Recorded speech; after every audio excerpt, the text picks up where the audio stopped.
Em 1971, o cinema foi atingido por um choque elétrico, visual e filosófico. Um filme que não pedia licença para entrar na mente do espectador. Ele invadia. Laranja Mecânica não era apenas um filme. Era uma experiência sensorial e moralmente ambígua que dividiu críticos, aterrorizou o público e solidificou Stanley Kubrick como um dos diretores mais ousados da história. Mas a jornada para criar esse mundo distópico, onde a violência e a arte se colidem, foi tão complexa e conturbada quanto a psique de seu protagonista, Alex Delarge. Hoje vamos desvendar os segredos por trás da Camisa Branca e da Nona Sinfonia de Beethoven. Prepare-se para uma viagem pelos bastidores que desafiaram a ética, a segurança e os próprios limites da sétima arte. Tudo começa com um romance tão perturbador que foi considerado inadaptável. Anthony Burgess escreveu Laranja Mecânica em 1962, com sua linguagem inventiva, o Nadsat, e um final que oferecia um lampejo de redenção.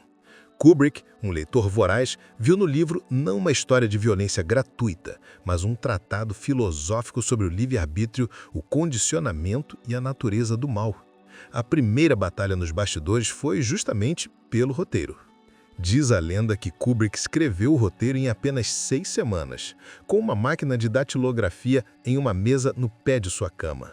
Mas a genialidade veio com suas alterações. A mais significativa, Kubrick eliminou o último capítulo do livro.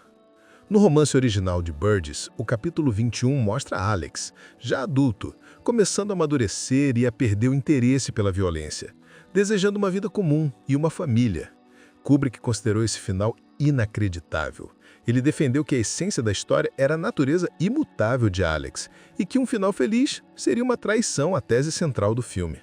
Burgess, o autor, nunca aprovou totalmente essa decisão, criando uma das maiores divisões entre uma obra literária e sua adaptação. E falando em Alex, a escolha do ator foi uma das decisões mais cruciais. Quem poderia personificar aquele charme diabólico, a inteligência perversa e a vulnerabilidade patética? O papel foi oferecido a vários rostos conhecidos, mas Kubrick queria um desconhecido. Ele encontrou em Malcolm McDowell, então um jovem ator britânico, sua encarnação perfeita. Mas o cachê de McDowell foi um reflexo de sua fama relativa. Ele recebeu a quantia de 5.000 libras esterlinas pelo papel que definiria sua carreira. Uma quantia modesta para um trabalho que exigiria tudo dele, física e psicologicamente. A verdadeira recompensa e o verdadeiro custo seriam de outra natureza. E isso nos leva aos desafios e às cenas que se tornariam lendárias. Vamos analisar duas que são o pilar do filme. A primeira é a cena de abertura, no Korova Milk Bar. Aquele plano fixo no rosto de Alex, com aquele sorriso de puro prazer maligno, imediatamente estabelece a conexão perversa com o público. A maquiagem icônica, a sobrancelha postiça de Alex, foi ideia de McDowell. Ele sentiu que dava ao personagem um toque andrógeno e demoníaco, quase como um Arlequim do mal. Kubrick amou. E os figurinos brancos da gangue eram uma declaração de intenções. Kubrick queria que se destacassem na escuridão de Londres, criando uma estética de anjo caído, que era ao mesmo tempo bela e aterrorizante. E a segunda cena, é claro, é a técnica Ludovico, o tratamento de aversão forçada. Aquela sequência é um pesadelo filmado, e para Malcolm McDowell foi um pesadelo real. As lâminas que mantinham seus olhos abertos eram verdadeiras. Ele não podia piscar. A solução salina causava dor aguda. Em uma das tomadas, ele arranhou a córnea e foi levado às pressas para o hospital. McDowell disse anos depois que temeu ficar cego. Kubrick, na sua busca pela veracidade, pedia tomada após tomada. O preço da arte para o ator foi quase sua visão. E as histórias não contadas são inúmeras. A cena da luta na casa de Catwoman, por exemplo, quase terminou em tragédia. O ator Michael Bates, o carcereiro Barnes, segurou McDowell pela gola de tanta força que ele começou a sufocar de verdade, seu rosto ficando azul entre as tomadas. A famosa cena da tortura com a Nona Sinfonia, onde Alex é forçado a assistir filmes nazistas, também tem seu segredo. A música que tanto ele quanto nós associamos ao terror era a peça favorita de Stanley Kubrick. Ele a ouvia constantemente no set.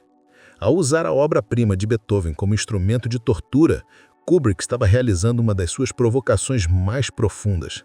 A arte mais sublime pode ser corrompida e usada como arma.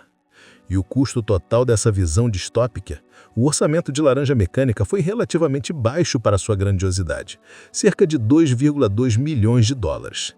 Cada centavo está na tela, da cenografia surrealista aos figurinos meticulosos. Mas o maior desafio de Laranja Mecânica veio após o seu lançamento. O filme foi acusado de incitar violência. A imprensa britânica relatou crimes que supostamente imitavam cenas do filme. Kubrick e a sua família receberam ameaças de morte. A pressão foi tanta que, em uma decisão sem precedentes, o próprio Stanley Kubrick pediu ao Warner Bros. Que retirasse o filme de circulação no Reino Unido. Por mais de 30 anos, Laranja Mecânica foi um filme proibido em sua própria terra natal. Um ato de autocensura que só aumentou a sua aura de filme maldiçoado. Laranja Mecânica não é um filme sobre violência. É um filme sobre a nossa relação com a violência.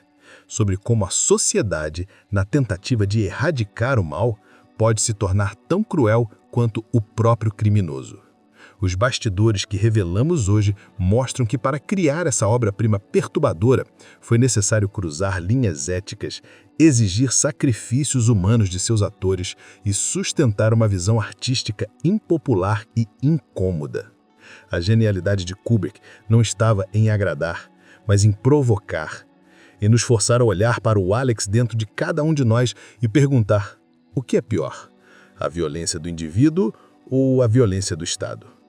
Laranja Mecânica permanece excelente, não apesar dos seus segredos sombrios e desafios, mas por causa deles.